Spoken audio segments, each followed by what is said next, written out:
अच्छा सच बताओ, आपके मन में शुद्धता है या अशुद्धता है? मन पवित्र है या अपवित्र है? उत्तर दो। आपका मन पवित्र है या अपवित्र है? बोलो, क्या है? हाँ, क्या है? मन पवित्र है या अपवित्र है? कैसे होता है ये मन अपवित्र, जरा बताओ।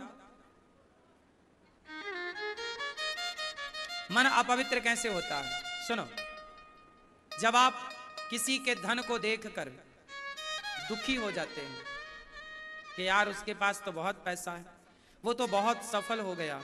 जब आप किसी की सफलताओं को देखकर, किसी के धन को देखकर जब आप परेशान से होते हैं, दुखी होते हैं, समझ लो कि आपका मन अपवित्र है। पवित्र होता तो किसी के धन को देखकर दुखी नहीं और प्रसन्न होता, वाह तूने बहुत सफलता पाई, आशीर्वाद है तेरे लिए। बद्दुआएं नहीं, दुआएं निकलती। मन अप्रसन्न नहीं, प्रसन्न होता। व्यर्थ में आप ईर्ष्या कर लेते हैं, जबकि होना कुछ नहीं है। कहावत है ना, कौआ के कोसने से जानवर नहीं मरता। कौआ दिन रात पेड़ पे बैठे बैठे वो क्या कहता है? काऊ काऊ। ये क्या मतलब होता है काऊ काऊ का? क्यों, क्या बोलता कौआ? बोलो जरा, क्या मतलब हुआ काऊ काऊ का? कौआ ये कहता है कब मरोगे तुम, कब तुम्हारा मांस हम खाएंगे। काऊ काऊ काऊ, कब मरोगे? काऊ, कब मरोगे?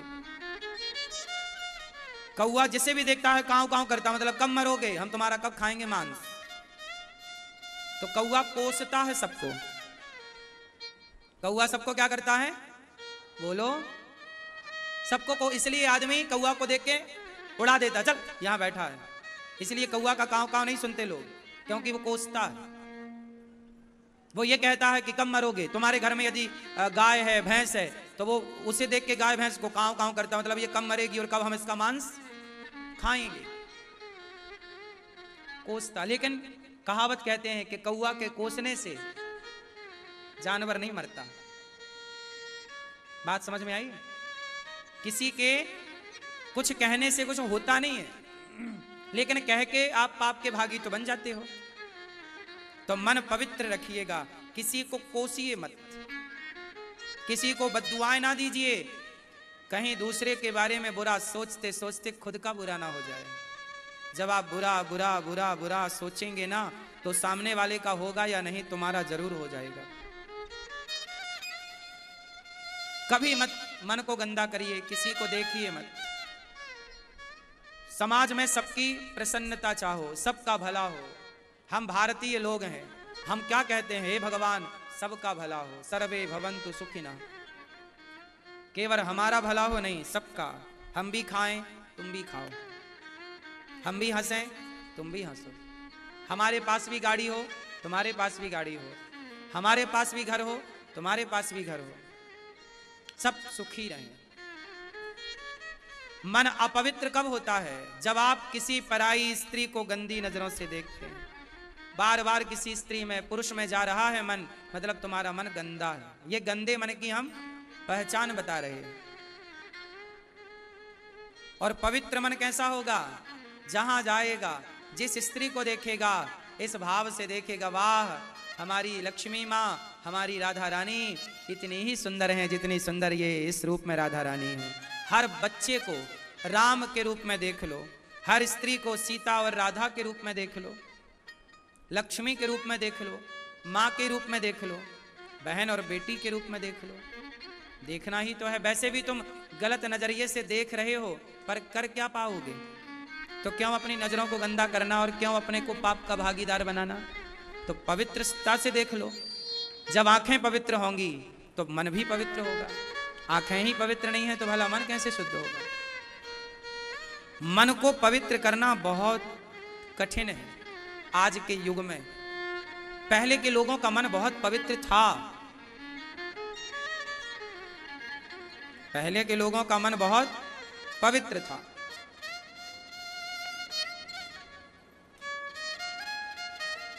आज मन की शुद्धि थोड़ा कम हो गई है। इसलिए आपसे कहता हूं, माला जपने में आप समय लगाओ, पर उसके पहले मन को साफ करने में समय लगाओ। अच्छा, मन साफ कैसे होगा? यदि मन को हम साफ करना चाहें माना कि हमारा मन गंदा हो गया है, अब साफ करना है, तो बताओ कैसे होगा? कैसे होगा मैया? कैसे साफ होगा मैया? मैया राम राम। सो गई मेरी माँ, सो जा।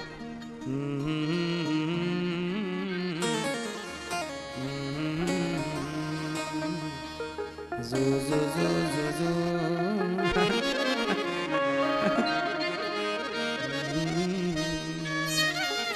यशोदा का नंद लाला ब्रज का उजाला है, तेरे लाल से तो सारा जग जी। अरे लोरी सुनाए मैं एकदम चल पड़ी।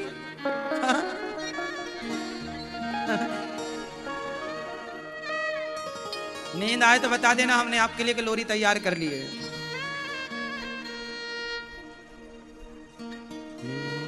जू जू जू जू जू।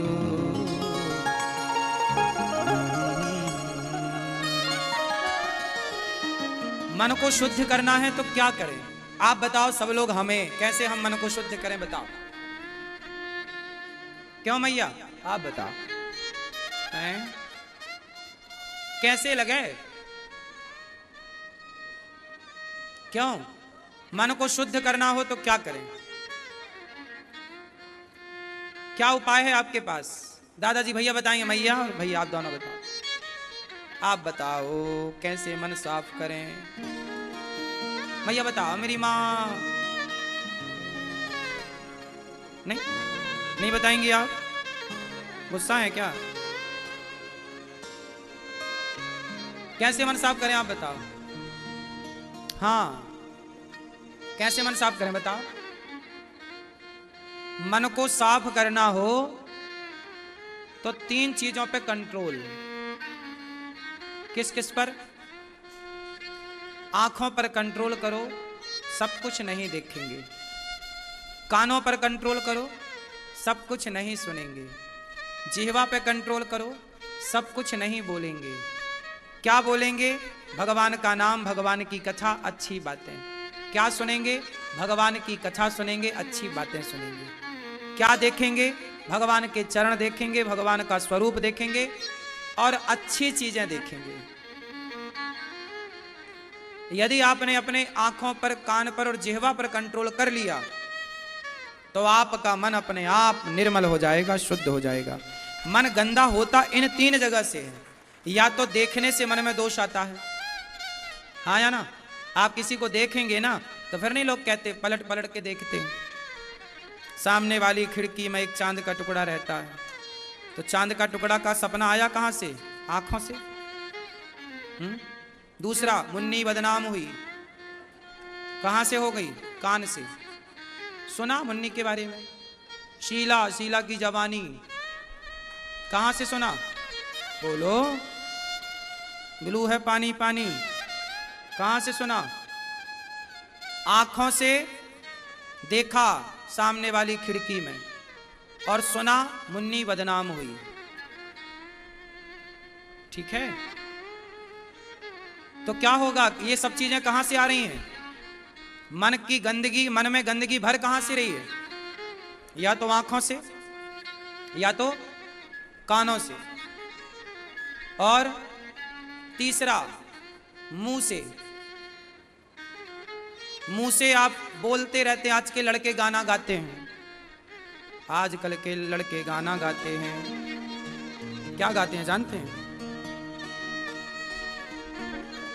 प्यार किया कोई चोरी नहीं की, जब प्यार किया तो। आज के लड़के कहते हैं प्यार किया तो डरना क्या, तो भैंस से कर लो प्यार। फिर एक आदमी था, उसकी पत्नी बहुत अच्छी थी, उसकी बहुत बड़ी फैक्ट्री थी। अचानक उसकी फैक्ट्री में आग लग गई, बहुत नुकसान हुआ। मतलब ये समझो कि वो बर्बाद हो गया। अब सब कुछ खत्म था, घर भी रहने को नहीं था, जो था वो भी गिरवी था। जब फैक्ट्री में आग लगी, सब बर्बाद हुआ। बैंकों की किस्त जा ना पाई तो बैंक ने उस घर को भी कब्जा कर लिया, ले लिया। दोनों पति पत्नी किराए के घर में आ गए। अच्छा खासा जीवन था, बड़ी लग्जरी जिंदगी थी, पर समय बदलते देर कहाँ लगती है। उसकी पत्नी और पति दोनों बेचारे किराए के घर में आ गए और पत्नी ने अपने पति से कहा, सुनो, मेरे पास कुछ मेरे आभूषण हैं, मेरा हार, मेरे कान के झुमके, आप वो ले जाओ, उसे बेचकर अपना फिर से कोई काम स्टार्ट करो। पति ने कहा कि नहीं, मैं तुम्हारे जेवर नहीं बेचना चाहता, पर जिद करिए। पत्नी ने, नहीं, आप काम शुरू करो, फिर खड़े होइए, घबराइए मत। उसकी पत्नी ने उसे मोटिवेट किया, बहुत अच्छा एक पत्नी धर्म निभाया। देखो पत्नियां कितना अच्छा काम कर सकती हैं, अपने पति को मोटिवेट कर सकती हैं, अपने पति को गलत राह से ला करके सही राह में चला सकती हैं, यदि पत्नी समझदार है तो। एक पत्नी से अच्छा मित्र नहीं हो सकता, याद रखिएगा। पत्नी सबसे अच्छी क्या होती है? पति की मित्र होती है, दोस्त होती है।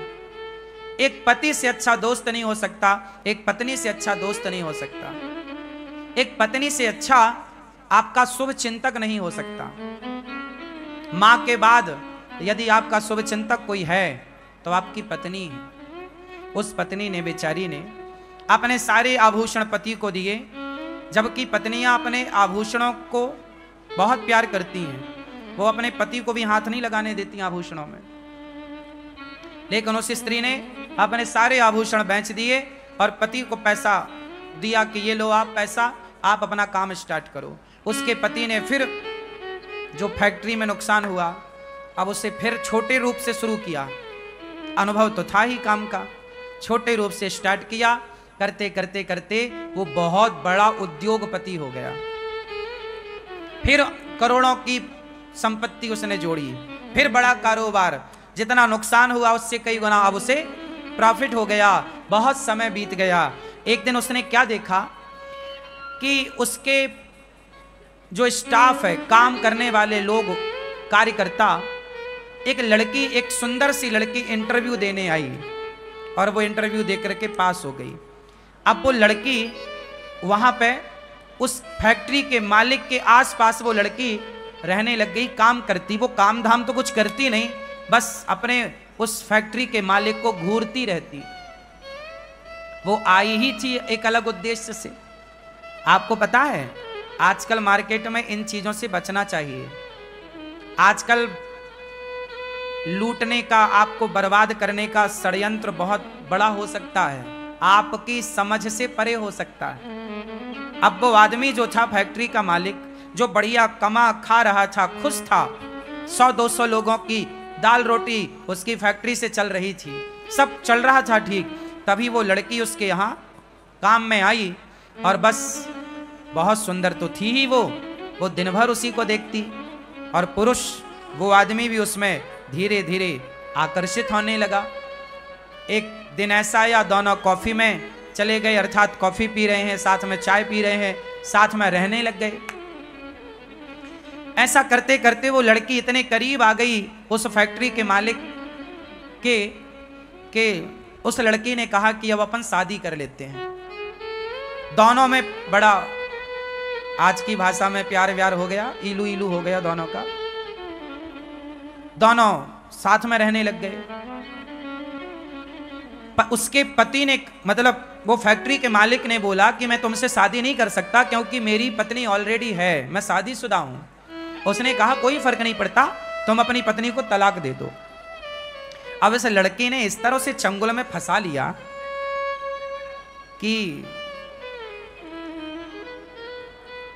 इसने बोला कि शादी कर लो। इसने भी बोला ठीक है, आज मैं अपनी पत्नी से बोलूंगा कि मैं तुम्हें तलाक देना चाहता हूं। जबकि कोई लड़ाई नहीं, कोई झगड़ा नहीं, पत्नी तो अच्छी थी। अच्छा, एक दिन पत्नी के पेट में दर्द हुआ। संयोग देखिएगा कि जिस दिन पति ये कहने वाला था कि मैं तुम्हें तलाक देना चाहता हूं, उसी दिन पत्नी के पेट में दर्द हुआ।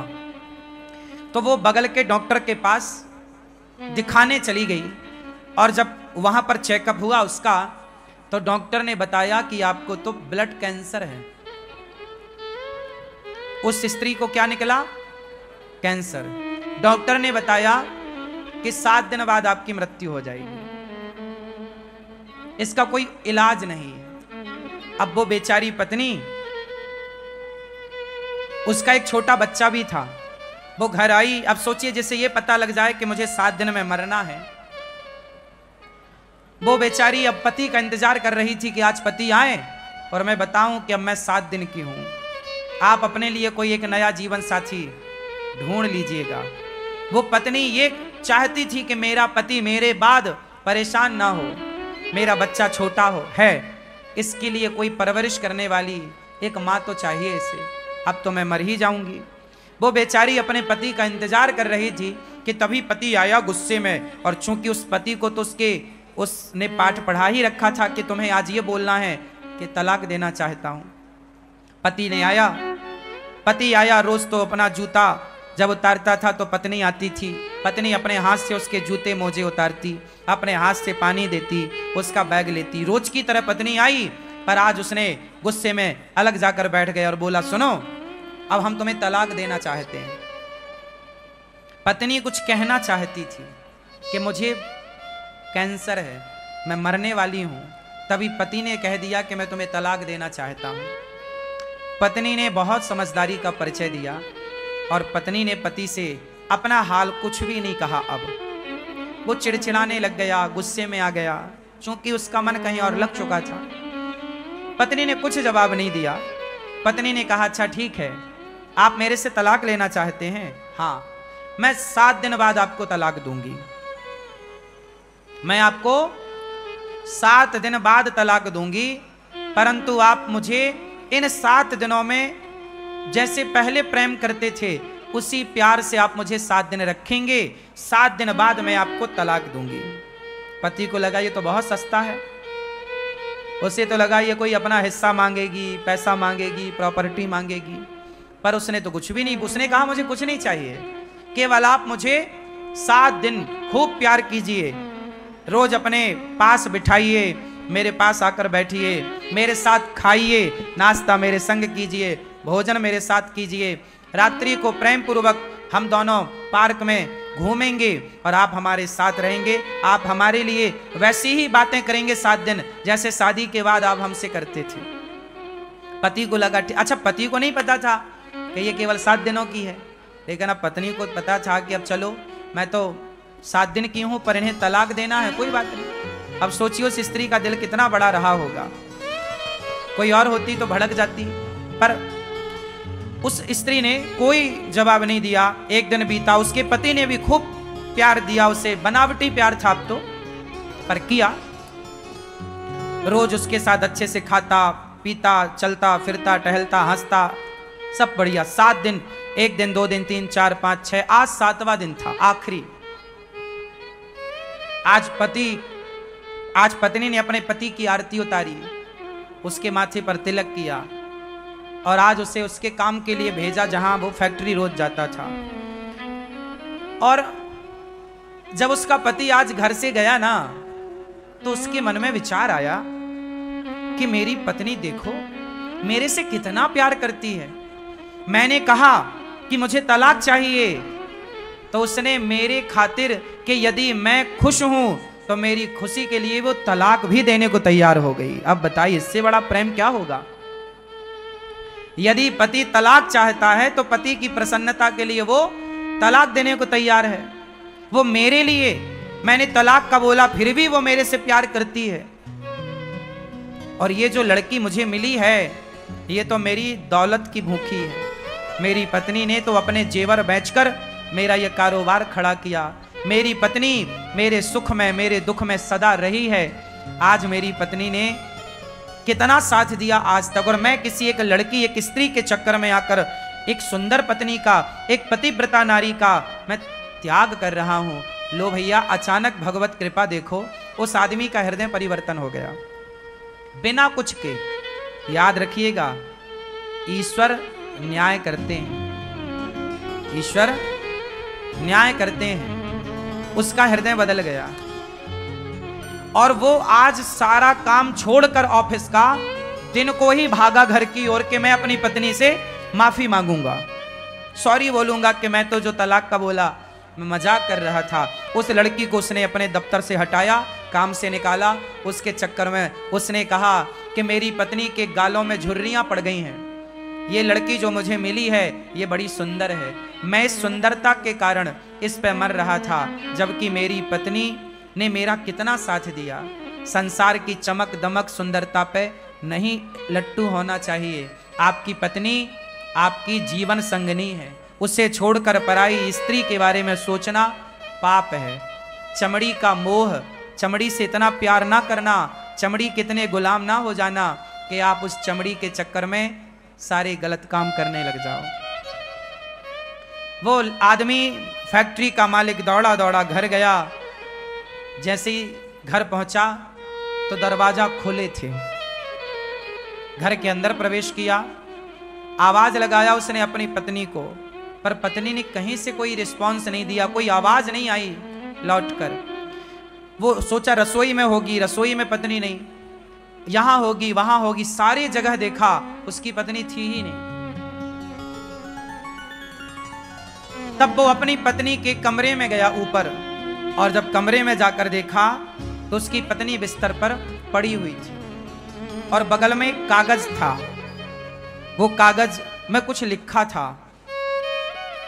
वो पत्नी को जगाया, अरे देखो मैं आ गया भाग्यवान, सुनो मैं तो तुमसे मजाक कर रहा था, मुझे माफ कर दो, सॉरी। वो बहुत बोलता जा रहा, पर पत्नी तो सुनने को तैयार नहीं, वो तो बिस्तर में पड़ी। वो पड़ी क्या थी? वो मर चुकी थी, लेकिन मरने के पहले उसने एक पत्र लिखा था अपने पति के लिए। अब उस कागज में क्या लिखा? अब ये पति उस कागज तक पहुंचा और पढ़ने लगा, और जब पढ़ा तो उसमें पत्नी ने लिखा था, मेरे पति परमेश्वर, मैं भगवान से प्रार्थना करती हूं कि हर जन्म में मुझे आप जैसा पति मिले। मेरे पति परमेश्वर, आप जैसा पति पाकर मैं बहुत खुश हूं, मुझे आपसे और भगवान से कोई शिकायत नहीं है। आपकी खुशी थी, आप मेरे से तलाक चाह रहे थे, मैं चाहती तो आपको तलाक उसी दिन देती, लेकिन जब आप तलाक लेते मेरे से, तो जो हमारा छोटा सा बालक है, बच्चा है, जब वो ये देखता कि मेरे पिताजी मेरी माँ से तलाक लेना चाहते हैं, तो मेरे बच्चे के संस्कार बिगड़ते और मेरा बालक बड़ा होकर वो आपका शत्रु बन जाता कि मेरे पिता ने मेरी माँ को छोड़ा था। तो कहीं मेरे बच्चे के अंदर आपके प्रति कोई शत्रु भाव पैदा ना हो जाए, इसलिए मैंने आपको तलाक नहीं दिया। जिस दिन आपने मुझे तलाक का बोला, उसी दिन मैं डॉक्टर के यहाँ गई थी। उसने मुझे चेकअप करके बताया कि मुझे ब्लड कैंसर था, मैं 7 दिन बाद मरने ही वाली थी। मुझे लगा कोई बात नहीं, आपको भी तलाक चाहिए, तो मैंने सोचा कि 7 दिन बाद तलाक दूंगी, 7 दिन बाद तो मैं सदा के लिए चली जाऊंगी। आपका जिससे मन करे आप विवाह करके अपना घर बसाइएगा, बच्चे के संस्कार ना बिगड़े, इसलिए मैंने आपको कोई जवाब नहीं दिया। क्योंकि हमारे बच्चे जब हमें आपस में लड़ता झगड़ता देखेंगे तो बच्चों के संस्कार बिगड़ते हैं। मैं नहीं चाहती कि मेरे बच्चे के संस्कार बिगड़े। बस अब मैं कैंसर की मरीज थी, 7 दिन पूरे हो गए, मैं जा रही हूं, अब आप अपना घर बसाइएगा, आप खुश रहिएगा। ऐसा लिखकर वो बेचारी सदा सदा के लिए चली गई। अब इसका पति ये पत्र पढ़ करके जो रोना शुरू किया, हे भगवान मेरे से कितनी बड़ी गलती हो गई, मेरी पत्नी मरने की स्थिति में थी और मैं उसका साथ ना दे सका। अच्छा इलाज कराता, अच्छे जगह दिखाता, शायद मेरी पत्नी बच जाती, कोई बढ़िया डॉक्टर को मैं चुनता, शायद बच जाती। लेकिन वो पराई स्त्री के चक्कर में फंसकर अपनी एक सुंदर पतिव्रता नारी को अंत में बड़ा दुख दिया। अब कोई पत्नी को यह पता चले कि मेरा पति मुझे तलाक देना चाहता है, और वो भी अंत समय में, उस पत्नी को खुशी तो हो ही ना होगी। वो बेचारी चल बसी। कहा था उसने बच्चे को आप अच्छे संस्कार दीजिएगा। वो आदमी रोया और सारी जिंदगी के लिए मन में एक प्रश्न खड़ा हो गया कि मैंने ऐसा क्यों किया। उसने अपने आप को कभी माफ नहीं किया, फिर उस आदमी ने विवाह नहीं किया, बच्चे को पढ़ा लिखा कर योग्य बनाया। ये कहानी नहीं है, एक सत्य घटना है, एक सत्य लेख है, वो मैंने कहीं पढ़ा तो मैंने आपको सुनाया। आपकी पत्नी के साथ कभी ऐसा ना हो, आपके साथ कभी ऐसा ना हो। संसार की चमक दमक देखकर अपने परिवार को ना छोड़ना। संसार बहुत अच्छा है, लेकिन आपका परिवार संसार से बहुत अच्छा है। आपका परिवार ही आपका संसार है, आपका परिवार ही आपका संसार है। संसार कितना भी अच्छा हो, आपके परिवार से अच्छा नहीं हो सकता। अरे आपका परिवार है तो संसार है, परिवार नहीं तो संसार नहीं। संसार भी तब अच्छा लगता है जब परिवार अच्छा हो, परिवार अच्छा ना हो तो संसार अच्छा नहीं लगता। तो मैं मानता हूं कि परिवार ही एक संसार है, हाँ या ना? तो पहले अपना परिवार देखिएगा, परिवार की खुशी देखिएगा। पत्नी गोरी हो काली हो, बुढ़ापे में झुर्रियां पड़ी हो या चमड़ी ढीली पड़ी हो, कैसी भी हो, परंतु आपको अपने मन को अब काबू में करके अपनी पत्नी के साथ खुश रहना चाहिए। जिंदगी ढोना नहीं चाहिए। देखो, जिंदगी को बोझ ना बना लो, चलो अब तो तुम्हारे संग रहना ही पड़ेगा ना, ऐसा नहीं। खुशी खुशी रहो, प्रसन्न चित्त से रहो, हंसते हुए रहो, मुस्कुराते हुए रहो। जिंदगी बोझा ना बने, प्यार से।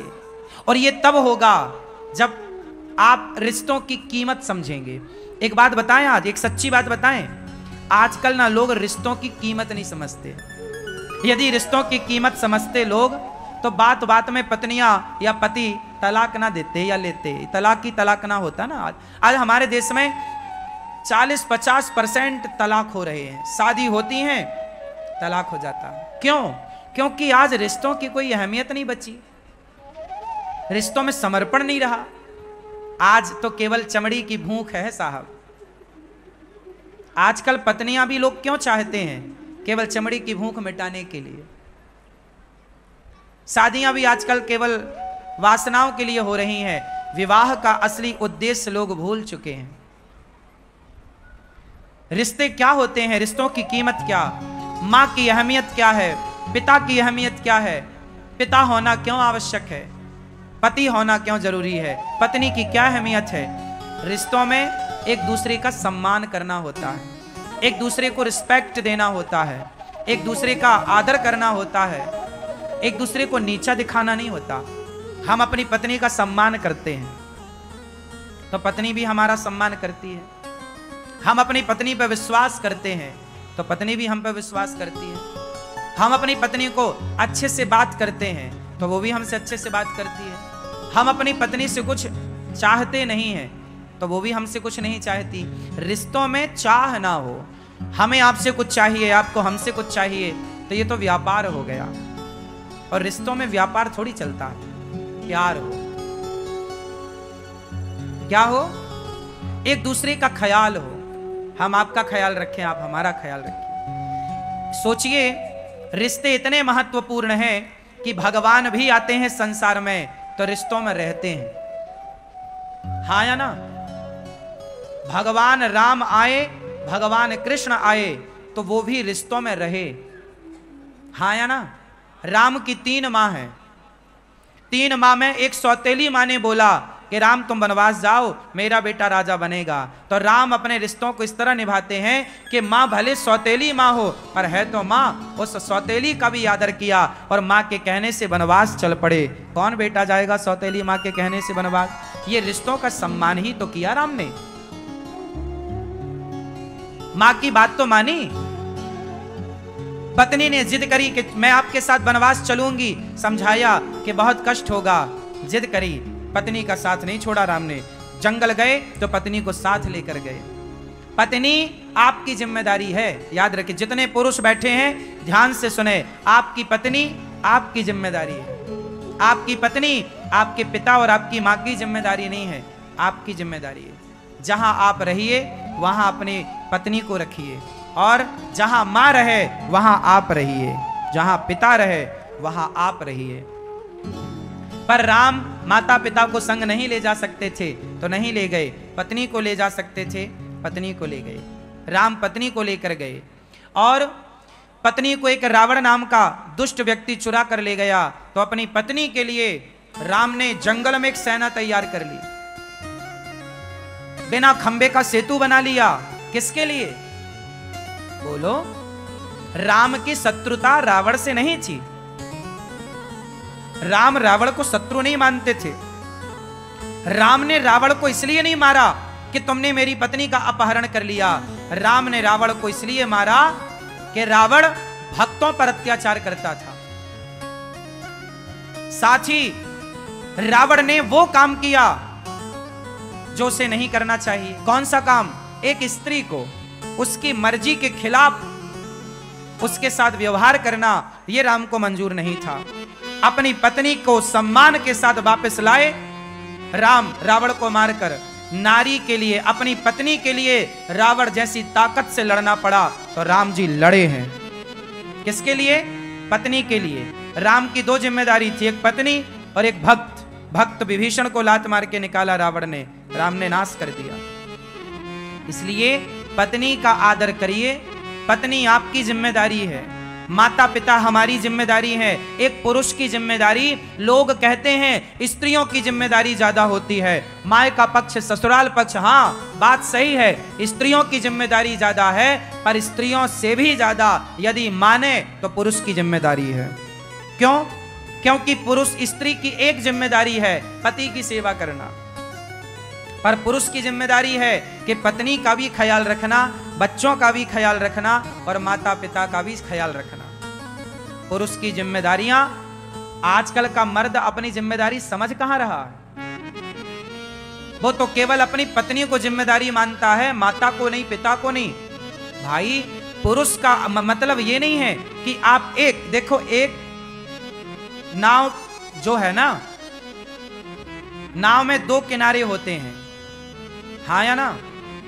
नाव में कितने किनारे होते हैं? दो। और नदी में भी दो, और समुद्र में भी दो, दो किनारे होते हैं। ऐसे गृहस्थी की नौका में दो किनारे हैं। एक पत्नी पुत्र किनारा है, एक माता पिता वो किनारा है। यदि पत्नी की माता को, पत्नी के पिता को कोई दिक्कत है तो मैं उनका सपोर्ट करूंगा, और मेरे जन्म देने वाले माँ बाप को दिक्कत है, कोई कष्ट है, तो मैं उनका सपोर्ट करूंगा। मतलब गृहस्थी में ये दो किनारे हैं, एक पत्नी पक्ष, एक आपकी माँ पक्ष। इन दोनों का बैलेंस बना के चलना कि पत्नी भी साथ में रहे और माँ बाप भी साथ में रहे, पूरा परिवार एक संगठित होकर रहे, तब तो आप पुरुष हैं। और आपने यदि एक को चुना, एक को छोड़ दिया, माँ बाप को छोड़ दिया या पत्नी को छोड़ दिया, अच्छे नहीं है फिर आप। पुरुष की जिम्मेदारी है पूरा परिवार संगठित रहे। आपके भाई से आपका झगड़ा हो गया तो आपको कौन अच्छा कहेगा? लोग क्या कहेंगे, यार ये तो अपने भाई से लड़ता है, ये तो अपने भाई का सगा नहीं है। सुनो, कल आपके बच्चे होंगे तो आप अपने आपके दो बेटे हैं माना कि, तो आप अपने दोनों बेटों को क्या बताओगे? बेटा तुम दोनों भाई बड़े होके प्रेम से रहना। कैसे प्रेम से रहना? जैसे हम दोनों भाई प्रेम से रहते हैं। यदि हम दोनों भाई प्रेम से रहते हैं तो हम अपने बच्चों को कह सकते हैं कि तुम भी दोनों भाई प्रेम से रहना। जब हम दोनों भाई प्रेम से नहीं रहते तो अपने बच्चों को हम क्या सिखाएंगे? लव कुश प्रेम से रहेंगे, लव कुश प्रेम से रहेंगे। क्यों? क्योंकि भरत और राम प्रेम से रहते हैं। भरत और राम आपस में लड़ते तो लव कुश भी आपस में लड़ते। माँ बाप से बच्चे सीखते हैं। और मैं आपसे एक बात कहूं, आप अपने बच्चों को किसी और का उदाहरण ना दिया करो, आप खुद ऐसा जीवन जियो कि आप अपना उदाहरण बच्चों को दो कि बेटा जीवन ऐसे जिया जाता है। जीवन को जी करके बताओ। बात समझ में आ रही है? हाँ या ना?